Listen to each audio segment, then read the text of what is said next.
Halo semuanya, kami dari kelompok 5, kelas aplikasi teknologi dan transformasi digital. Setelah mengikuti perkuliahan, kami mulai mengamati beberapa isu yang marak belakangan ini. Dan yang mendapatkan sorotan kami merupakan masalah pada kaum perempuan yang seringkali mendapatkan kekerasan berupa fisik dan juga psikis, baik dari orang di sekelilingnya maupun dari orang tidak dikenal.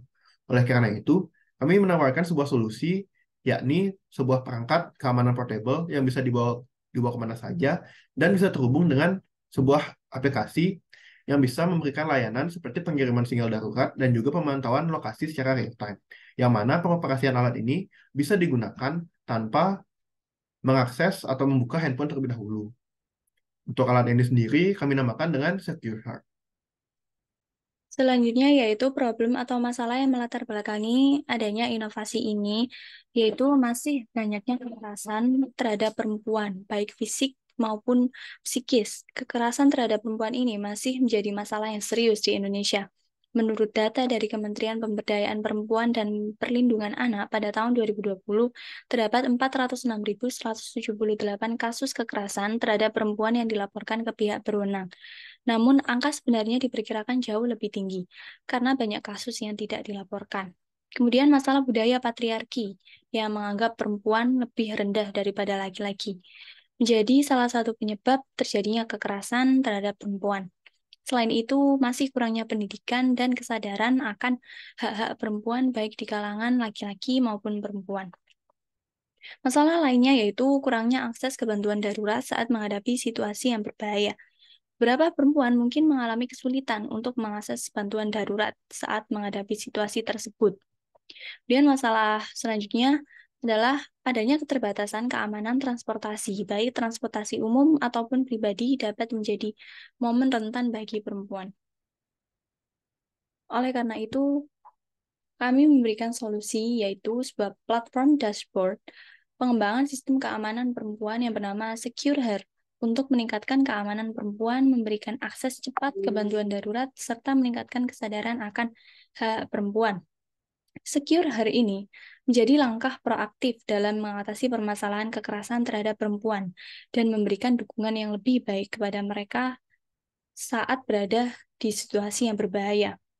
Kami mengusulkan Secure Her yang memiliki kecepatan dalam melaporkan situasi darurat atau kejadian kekerasan, mendeteksi dan merespon kejadian kekerasan dengan cepat dan efektif.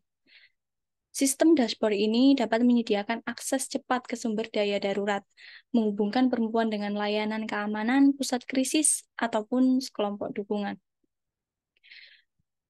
Platform ini juga menjadi alat untuk kampanye kesadaran, memberikan informasi yang edukatif tentang hak perempuan dan pencegahan kekerasan, menyediakan fitur-fitur seperti pemantauan rute, tombol darurat di kendaraan, dan notifikasi keamanan. Selain itu, terdapat pula alat pemantauan pribadi yang berupa aplikasi pintar yang memungkinkan perempuan memberikan sinyal darurat dan berbagi lokasi dengan cepat dan tepat saat menghadapi situasi yang tidak diinginkan. Selanjutnya adalah overview produk, di mana produk kami yaitu Secure Hair Solution. Jadi Secure Hair Solution ini adalah sistem keamanan berbasis teknologi yang dirancang khusus untuk meningkatkan keselamatan dan keamanan perempuan.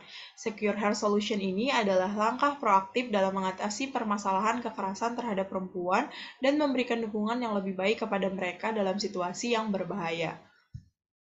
Untuk fitur-fitur yang akan kami kembangkan yaitu pertama aplikasi pintar Secure Hair, di mana aplikasi mobile ini memungkinkan pengguna untuk memanggil bantuan dengan cepat, mengirim sinyal darurat, dan mengakses fitur keamanan penting. Yang kedua yaitu perangkat keamanan portable, di mana perangkat fisik ini berbentuk kecil yang dapat dibawa dengan kemanapun oleh pengguna untuk memantau lokasi atau memberikan peringatan dalam situasi yang darurat.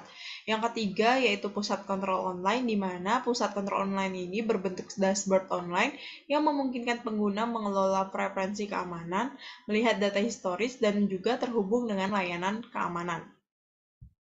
Untuk keunggulan-keunggulannya yaitu yang pertama pelaporan kejadian.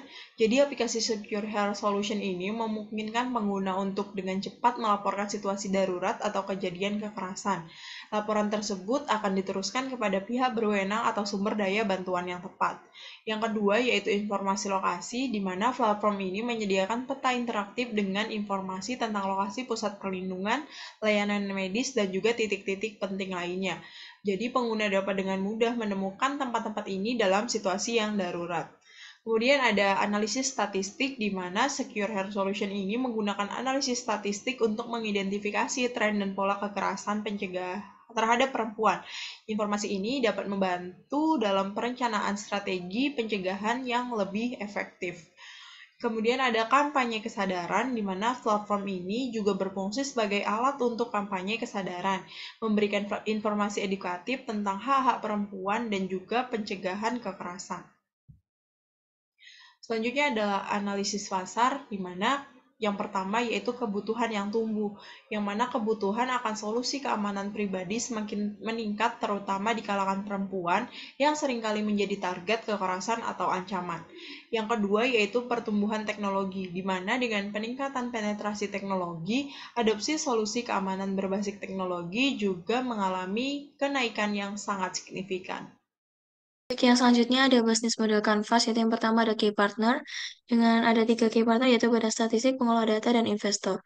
Kemudian ada key activities dengan ada 4 yang akan dilakukan, yaitu pengumpulan data, kemudian ada melakukan statistik keamanan, kemudian ada pemantauan penggunaan dashboard, dan yang terakhir adalah pengevaluasian dampak dari hasil inovasi. Kemudian ada key research dengan 3 key research, yaitu ahli IT, ahli statistik, dan marketing. Kemudian yang selanjutnya yaitu ada value proposition. Yang pertama yaitu memungkinkan pengguna untuk dengan cepat melaporkan situasi darurat atau kejadian kekerasan. Yang kedua yaitu adanya peta interaktif tentang lokasi, pusat perlindungan, layanan medis, dan titik-titik penting lainnya. Kemudian yang ketiga yaitu membantu dalam perencanaan strategi pencegahan yang lebih efektif. Selanjutnya yaitu customer relationship. Yang pertama yaitu website, kedua adalah platform digital. Selanjutnya adalah channels, yaitu dengan melalui media sosial dan kampanye publik. Selanjutnya adalah customer segment, yaitu yang pertama adalah remaja atau pelajar, wanita karir, ibu rumah tangga, dan selanjutnya yaitu adalah organisasi-organisasi mahasiswa.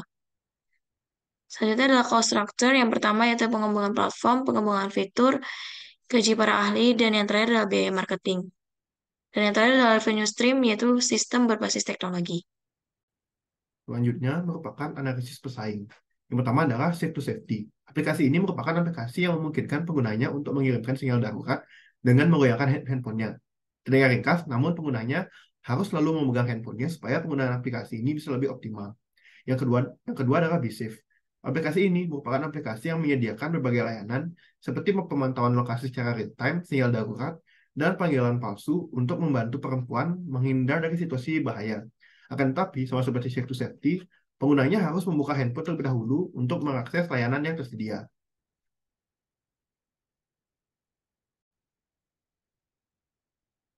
Lalu ada pendanaan. Pendanaan adalah salah satu faktor penting dalam memulai atau mengembangkan sebuah bisnis. Namun, mendapatkan pendanaan bisa menjadi suatu tantangan tersendiri bagi para pengusaha, khususnya bagi mereka yang baru memulai usaha. Ada beberapa cara untuk mendapatkan pendanaan, seperti mencari investor atau mengajukan pinjaman dari bank. Mencari investor bisa menjadi pilihan yang baik untuk memperoleh modal besar, namun prosesnya bisa memakan waktu dan mengharuskan pengusaha untuk mempersiapkan pitch yang baik. Mengajukan pinjaman dari bank bisa menjadi alternatif yang lebih cepat, namun pengusaha harus menyiapkan jaminan dan membayar bunga. Sementara itu, menggunakan modal sendiri bisa menjadi pilihan yang lebih sederhana dan cepat, namun tidak semua pengusaha memiliki modal yang cukup untuk memulai dan mengembangkan bisnisnya. Untuk funding status dari kelompok kami, masih belum ada pendanaan.